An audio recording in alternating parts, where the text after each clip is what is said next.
Ini sebuah hal yang bisa kamu praktekin dalam hidup kamu sendiri. Kita mulai. Ini adalah kisahku. Ini adalah kisah saya.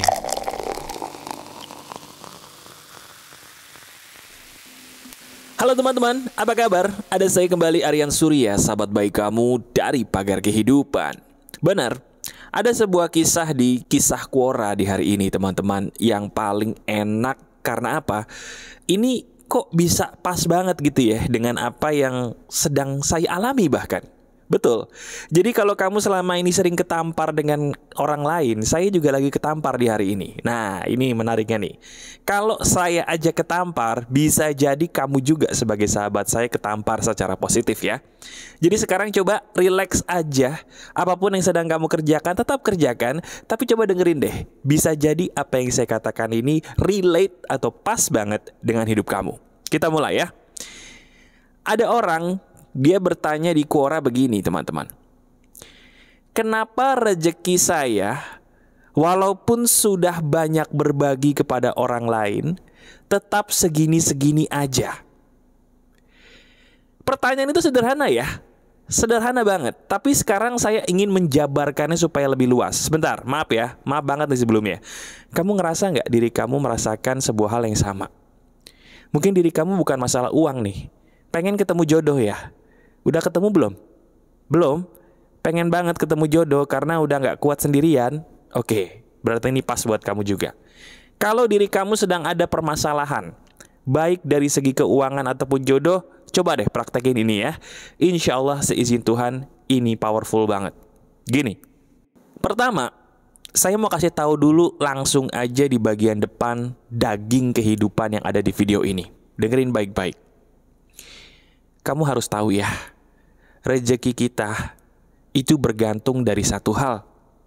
Saya ulangi, rezeki kamu tuh baik soal keuangan, baik soal jodoh, itu bergantung dari satu hal doang. Apa itu mas? Logika kamu sendiri. Sebentar, ini baru ya. Baru Pagar Kehidupan itu walaupun topiknya agak-agak sama, tapi penjelasannya itu semakin dalam. Sadar gak sih? Termasuk di video ini. Benar.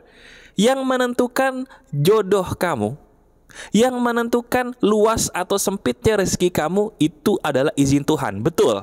Tapi Tuhan memberikan kehendak bebas bagi setiap manusia untuk berubah menjadi lebih positif. Betul nggak? Setuju sampai sini? Nah, sekarang mungkin baru saya yang bisa ngasih tahu kepada kamu apa adanya. Logika kamu itu loh yang menentukan rezeki dan jodoh kamu sendiri. Penjelasannya gimana? Gampang. Saya jelaskan dengan penjelasan yang simple banget. Kamu tahu nggak kalau semua orang tuh nggak cocok dengan Pagar Kehidupan? Kamu cocok nih dengan saya, bahkan mungkin udah subscribe ya. Udah sering nonton video saya, alhamdulillah, puji Tuhan, bersyukur. Tapi tahu nggak di luar sana ada loh orang yang nggak cocok sama saya. Ada orang yang dia tidak semengerti kamu di dalam mengerti perkataan saya. Sekarang saya mau tanya sama kamu, bantu saya berpikir. Kira-kira kalau mereka yang tidak memahami perkataan saya seperti kamu yang memahami nih perkataan saya, wajar nggak rezekinya beda sama kamu? Misalnya gini ya.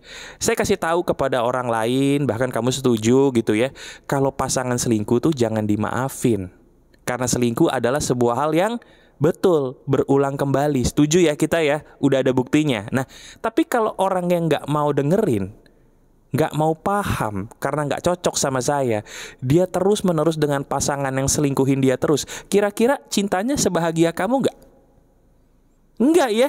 Yang bikin cintanya bahagia dirinya sendiri atau Tuhan? Dirinya sendiri. Udah ada ilmu di kiri kanan dia, salah satunya dari saya, tapi karena dia memilih untuk tidak mau mendengarkan, hanya karena tidak cocok pendapatnya dengan saya, hidupnya berbeda loh sama kamu. Nah itu loh yang saya maksud batas logika manusia. Sekarang coba kamu renungkan diri kamu sendiri. Kita lihat ke dalam diri kita sendiri ya. Coba ambil nafas dulu pelan-pelan.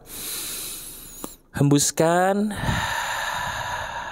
Nah, di saat lebih tenang, ayo bersama dengan saya kita merenung. Sekarang kamu lihat diri kamu.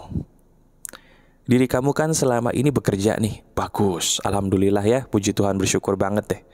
Bahkan diri kamu selama ini sudah banyak tuh sering ketemu orang mungkin menyeleksi pengen dapet jodoh, bagus, itu ikhtiar yang sempurna.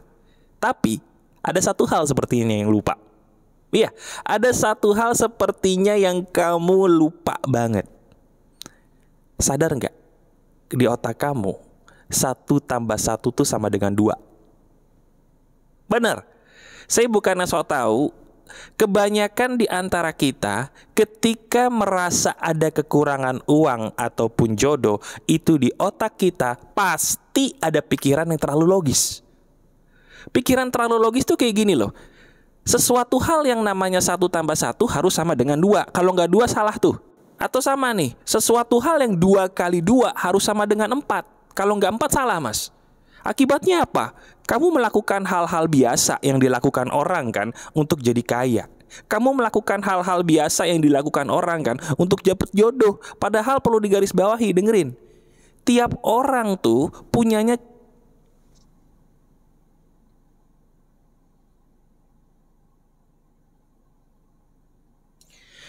Setiap orang tuh punya caranya tersendiri loh untuk mendapatkan atau menarik rezekinya masing-masing. Jodoh kamu, uang, rizki, apapun yang ingin kamu dapatkan, itu caranya bisa ketarik ke dalam hidup kamu kalau diri kamu menjadi kamu, bukan menjadi saya, bukan menjadi teman kamu. Walaupun mungkin orang yang kamu dengerin itu orang yang kamu kagumi. Contohnya kamu kagum dengan saya. Tapi sadar nggak sih, cara saya menarik rezeki itu pasti beda dengan cara kamu menarik rezeki. Termasuk soal jodoh. Mungkin cara saya menarik jodoh itu nggak sama kamu. Nah itu loh, saya ingin kamu punya pola pikir baru dulu nih di bagian depan. Dengerin baik-baik. Katakan dengan suara yang kamu dengarkan dengan telingamu sendiri ya. Katakan begini, saya berbeda dengan orang lain. Apa yang berhasil buat mereka belum tentu berhasil untuk saya. Bukan karena mereka salah, tapi karena saya bukan mereka. Saya unik, saya berbeda, tapi saya bisa. Ulangi lagi, tapi saya bisa. Nah, sekarang di sini kamu beruntung. Saya akan mengajarkan kepada kamu gimana caranya kamu. Betul.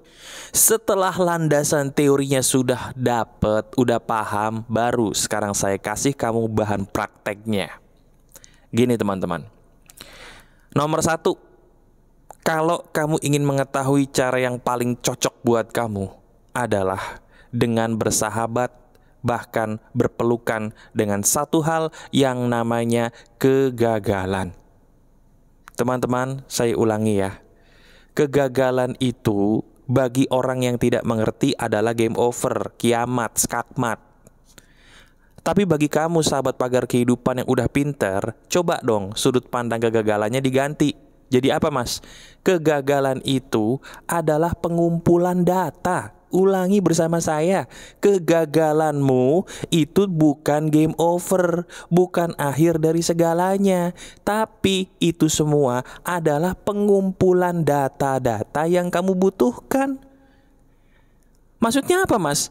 Dengan kamu gagal, kamu kan tahu bahwa hal itu tidak cocok, tidak berhasil untuk kamu. Bisa coba yang lain lagi dong. Bagaimana caranya kita bisa tahu hal itu cocok atau tidak buat kita kalau kita tidak praktek dan cobain dulu? Bener nggak? Nah, dengan semakin banyak kita gagal, berarti kita semakin tahu mana hal yang cocok dan mana hal yang tidak. Dan itu sekali lagi bagi setiap orang beda-beda loh. Paham? Jadi sekarang coba, kamu lagi gagal nih sepertinya. Lagi banyak masalah sehingga digiring Tuhan sesuai dengan izinnya kepada video ini. Coba lihat kegagalan apa yang kamu rasakan, yang kamu dapatkan belakangan ini. Nah, itu tuh jangan dianggap musibah. Itu bukan musibah. Itu bukan bencana, tapi pengumpulan data supaya kamu paham bahwa bukan gitu loh caranya kemarin. Jangan diulangi lagi ya. Itu yang pertama. Jadi sekarang coba senyum dulu dong. Ayo senyum dulu. Nah, coba lagi yang lain. Udah tahu cara seperti itu gagal, coba lagi yang lain.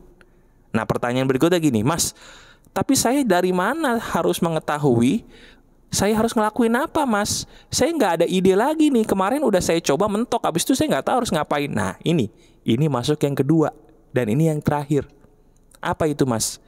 Yang pertama kan kita udah bersahabat dengan kegagalan. Bagus. Nah, yang kedua nih, ini yang paling penting dan daging banget. Dengerin. Banyak-banyaklah kamu untuk menyendiri sambil kamu menikmati langit dan secangkir kopi atau teh. Nah, ini cara yang gak biasa ya, tapi coba kamu praktekin. Sekali lagi, pagar kehidupan itu harus dipraktekin, baru kamu sendiri ngerasain seberapa betulnya, seberapa berpengaruhnya. Oke? Saya ulangi ya. Banyak-banyaklah kamu menyendiri. Ingat, menyendiri. Tidak peduli kamu introvert, extrovert, ambivert, no.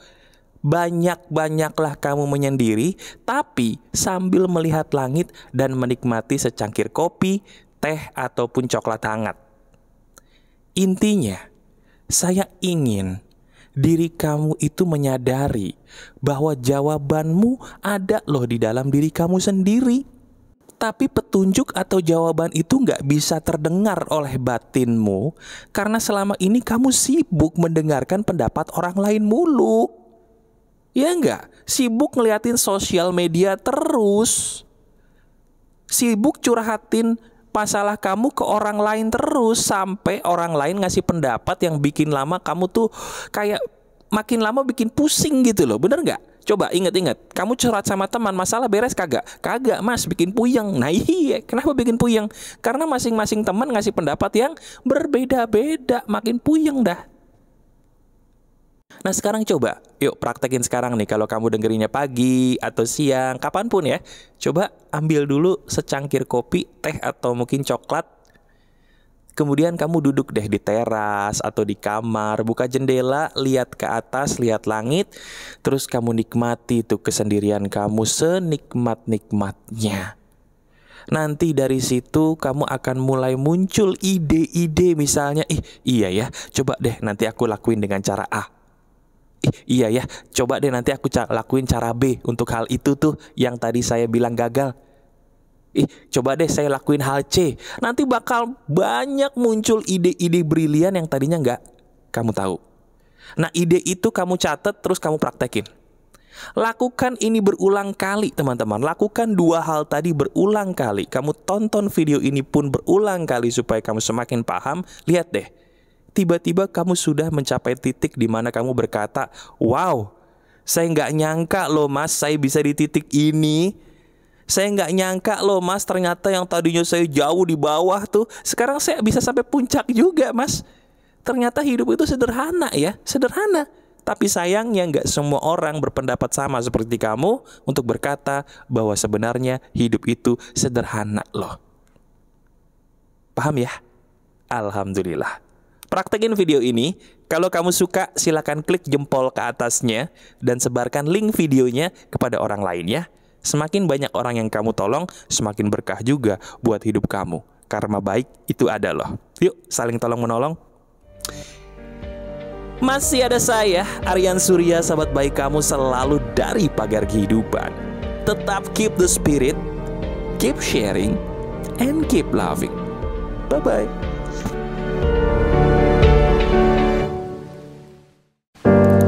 Ini adalah kisahku. Ini adalah kisah saya.